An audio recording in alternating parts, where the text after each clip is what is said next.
Hello and welcome to today's video. Today I'm talking about this, another pen from Scriveiner. I've reviewed a number of these over the years and I just want to do a very quick showing of this particular version. This one was sent to me by Scriveiner, so a big thank you to them.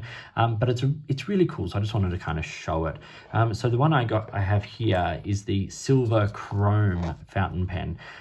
It's a very, very nice pen. So I've reviewed the EDC model a few times, and I'll link to a couple of or one of the videos down below for that.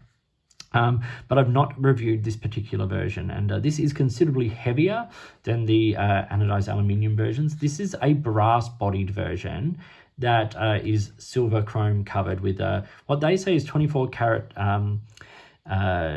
plated gold appointments. So, you know, but yes, it's branded Scriveiner there. It's the EDC, so it's a pocket pen. It's a bigger pocket pen. Like if we look at it alongside a Kaweco Sport, here it's a longer pocket pen, but it has the same kind of function where you unscrew the cap and you screw the cap back post it onto the back there, and it becomes a really good sized pen. And because the weight of this pen, it becomes a very substantial pen in the hand. It's one of those pens that, like, if you wanted to jot a couple of things down, its unposted length is actually just long enough to be able to use for that. So let's talk about a couple of parts and features. We'll do a writing sample, all that kind of stuff. So on the top, you get the Scriveiner logo in the gold furniture there. It's got a gold clip with the lovely sort of Art Deco sort of banding on it, or stripes on it. The cap is cylindrical and continues down to this gold colored center band there that says Scriveiner and then has the logo on it. The chrome body then continues along to some threads. It'll step down, and then the end cap there, which is where the pen posts. It unscrews in about 1.5 turns, and it posts in about 1.5 turns as well. And it lines up pretty well, like almost exactly nib face to clip. So it's not too bad. It's certainly not enough to sort of, concern me.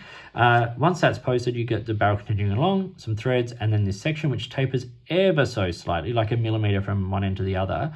And it's got this sort of knurling on it, which I think is very important. So if you don't like texture on the section, that might be an issue for you, but it's very important on a pen like this because otherwise this would be very slippery, but I've not had any issues with it there. And then it's got what looks to be a Schmidt-made nib, and this is a medium and plastic feed. Now, the EDC from Scriveiner is a cartridge converter pen, and it's big enough to hold a standard international converter, and it's running away from me. It is provided with a threaded converter, which is great. I like threaded converters, particularly on pocket pens. It just gives you a little bit of extra security. But also this was sent with a bunch of cartridges, and it's one of the black cartridges that I've put in here.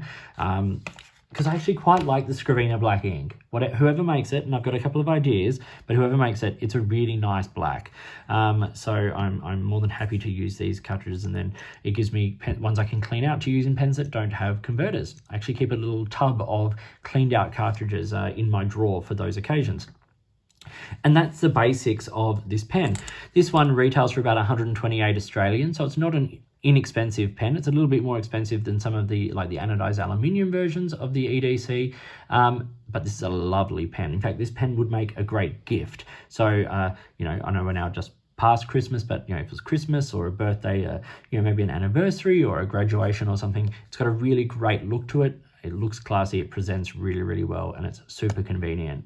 Very quick size comparison here with the Kaweco Bronze Sport and the Lamy Safari. You see it sits in the middle of those in terms of length when it is capped. Uncapped, still there, sort of very middle of the line between those two. But of course, the Sport and the Scriveiner are not designed to be written with unposted. So next to the Lamy Safari, when they're posted, they both come in at very good lengths. But of course, the Safari also posts and becomes considerably longer. Specific dimensions of the Scriveiner silver chrome fountain pen are 120 millimeters when it is capped. It's 117 when it's uncapped, so just usable length. And it is 140 when it is posted, which is around the same length as a capped Lamy Safari. The section, it goes from about 9 to 10 millimeters, so it's just sort of big enough for my fingers, comfortable size, and around 13 around the cap.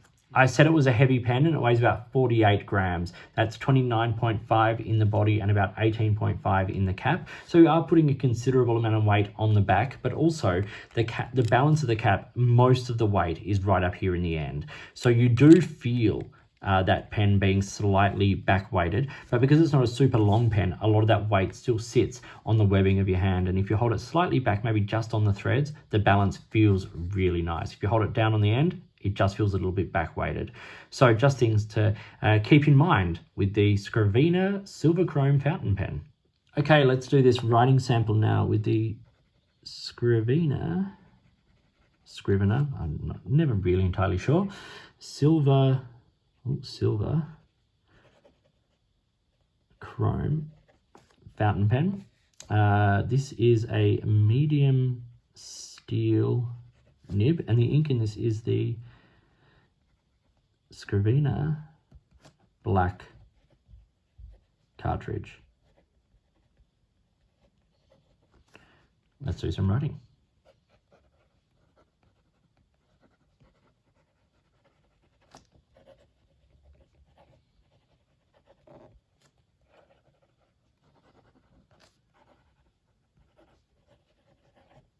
Okay, so I actually think this pen feels really lovely. This is one of the, like, I've liked a lot of the Scriveiner pens I've written with, but this one I think is the nicest of the nibs I've had. It's really beautiful, it's smooth, it's quite wet. You know, it does a great job. Reverse writing isn't particularly brilliant. It's not a flex nib, but you can squeeze a little bit of line variation out if you are careful. Some of these Schmidt nibs you can just get a little bit out of, which I quite like. Fast writing.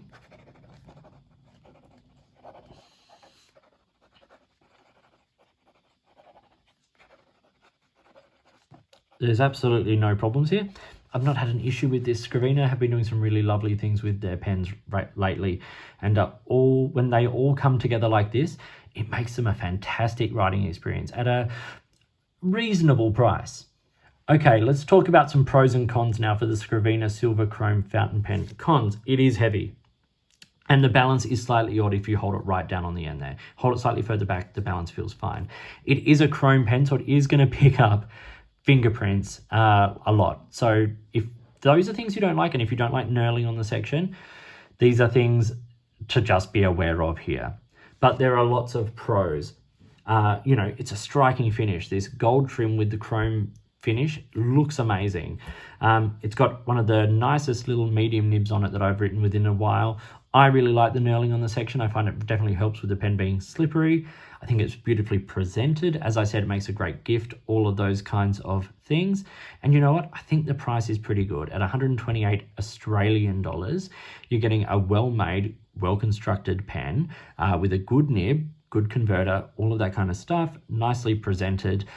Yes, there are going to be people who say the pens are, you know, made in Asia and, you know, they're just another Chinese-made pen or whatever, but you're getting a very good quality pen here. They're made specifically for Scriveiner. If you have seen this pen model for another brand, please tell me. I've not been able to find it. To me, this is unique to Scriveiner. So, and that's the way you'd want it. That's the way I believe it is. So it's a unique model to them, and lots of brands get their pens made in China. And believe it or not, a lot of them get their pens made in the same factories as a lot of Chinese brand pens. So, and they charge a lot more than Scriveiner does. So I think you're getting a good pen at a good price. I think it's worth the money. I think it's worth investigating. If you want a pen that's, you know, got a nice feel to it, a nice weight, writes really well, check out Scriveiner, see what they offer in the different versions, the anodized aluminium, the classic, all that kind of stuff, and see if this is a brand for you. I really like the brand. I liked what I've reviewed, and they've been really great to deal with. So check them out if you're not familiar. Thank you for watching today. Please like and subscribe and hit the notifications button, all that kind of stuff. If you've got products you think I should be looking at, or if there's a way you would like to support the channel, I would really love to hear from you. Thank you to Scriveiner once again for sending this out, and I'll link to all their stuff down below. In the meantime, enjoy your pens, enjoy writing, and I'll talk to you soon.